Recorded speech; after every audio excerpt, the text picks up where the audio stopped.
మీ ఊరు నడిపిల్లి. మీరు ఈ ప్రోడక్ట్ దేనికి వాడుతుంటారు sir? Kidney problem. Kidney problem.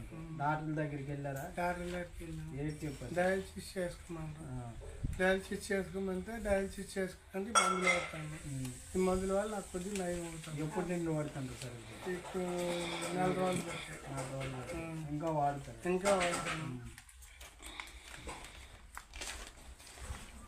అయితే సరే, ఇది ఓడిన తర్వాత ఎలా ఉంది సార్ మీకు? ఇప్పుడు బాగానే ఉంది. వాడకముందు ప్రాబ్లం ఉంది. ఏంటి sir? Kidney problem, problem, bathroom problem, పొంగులు రావడం. ఇప్పుడు ఇది వాడిన తర్వాత ఎలా ఉంది? ఇది తగ్గుతుంది. ఇప్పుడు తగ్గడం. ఇది వాడమని ఎవరు చెప్పారు సార్? డాక్టర్ అతని పేరు ఏమి ఐడియా ఉందా? వాడతారు అయితే ఇంకా రిజల్ట్ మంచిగా ఉంది. యూరిన్ అది బాగా అవుతుంది. ఫుడ్ అది తినగలుగుతాం. Okay sir, thank you.